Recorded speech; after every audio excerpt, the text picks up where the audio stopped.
Well, hello. So you're interested in level 2. First thing you should know is we're in a level 2 blackout. Just for a little bit longer. Meaning, people who have already gotten into level 2 are there. Gone on to level 3, 4. New people, well, we're focusing now on the kinds of things that really exist in level 1, and we're saying, let's get some people, some new people talking. Because if you're not willing to talk, well, you're not going to be a parroter, and you're not going to really be able to listen to parroters, because us parroters talk a lot, and you need to kind of come at what we're doing with kind of an active mind. You have to say, well, I can't sit and listen to this person talk on and on for hours, but I can talk enough. Well, actually, I can talk to this person, or to talk to people, and ask questions, and get answers. That's how I'm going to find out more things. Join in. And at first, you don't have to be, well, at very first, in level 1, you don't have to ask any questions in level 1. It's just that you're not, probably not going to get to level 2 unless you start asking some questions. Some of you might be able to sneak into level 2. It's okay. You don't have to. It's just that the more you're willing to put something of yourself there, saying hi is a good thing to do. Just say, hey, I'm here.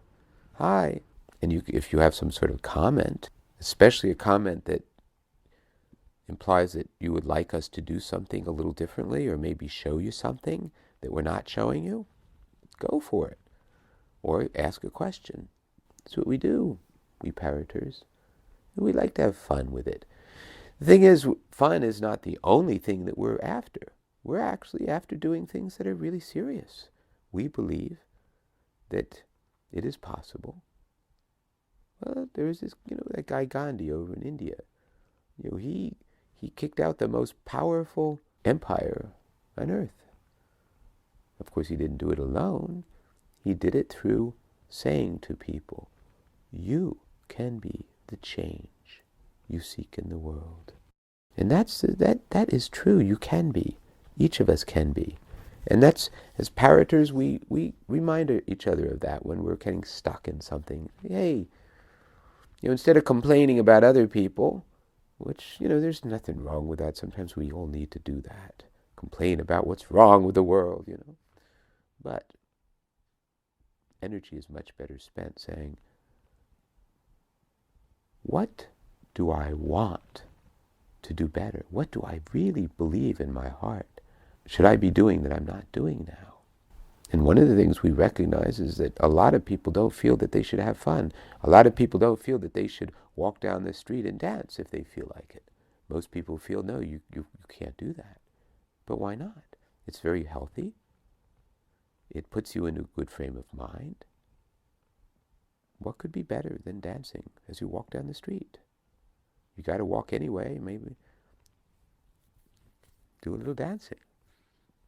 And actually, we parroters have found that people in general, people are very happy to see people dancing. There are always those people. Hey, what's the matter? What did you smoke? We've learned to do as Timothy Leary said. And by the way, if you don't want to go too much into who Timothy Leary was, he got associated with the use of LSD because he was an experimenter and he encouraged people to experiment way back. This is 1967 we're talking about. But he wasn't talking about LSD per se. He was talking about 3 things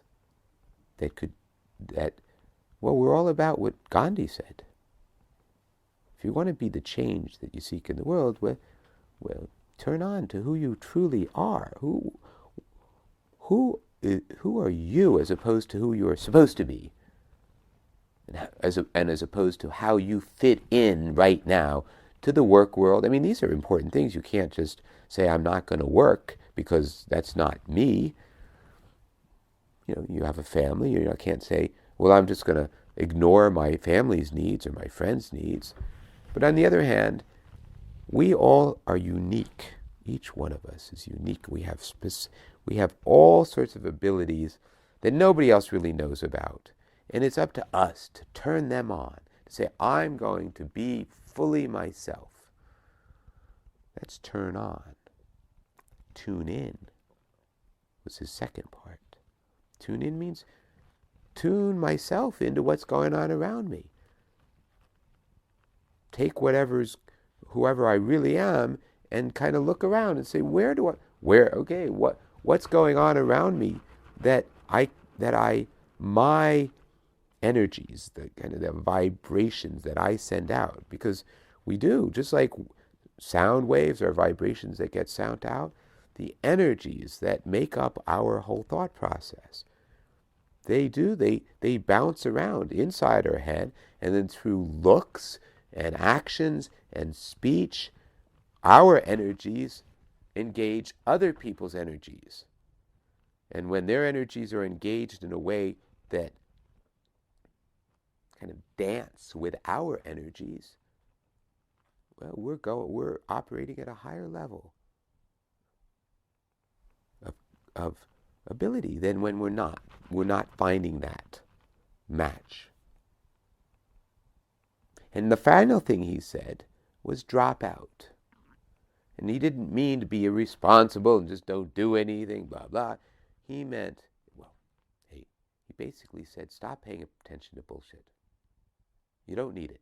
Just because other people think you should pay attention to it doesn't mean you do. You have to. Just because your mother said you should. Just because there's a voice in your head saying, oh, gee, I better pay attention to such and such a thing. Well, maybe, if you really in your heart of hearts, and your head and your heart together, working together, say, this is important. Pay attention to that. Don't drop something that you believe is important. But look at things as they are. If they're just not meaningful, maybe there was something meaningful at some other time or for other people. But right now, here and now, does that idea is it really important that I get more Facebook friends? That kind of an idea that the more the merrier, or whatever it is. There are so many different things that we're told through movies and books and our teachers and our parents, our boss at work, our colleagues. Everybody has their opinions about how we should be. And it's up to us to say, well, I appreciate your input, but I disagree, and I'm not going to get mad at you. I'm not going to defend myself. I'm just going to do what I need to do. And, I might need to politely say, I prefer not. Like Bartleby, my hero. He wasn't an all-around hero. Basically, it's too bad he didn't live in the era of Prozac, because he was clearly depressed. He didn't feel that his life had any meaning, and he couldn't get himself out of the funk, and he wound up starving to death, That part of him is not something I emulate, but his willingness to just be straight and say, I prefer not, takes strength of character to do that. So listen to your heart. Listen for what this is all about. Ask questions, say hello, and enjoy the rest of your day until we meet again.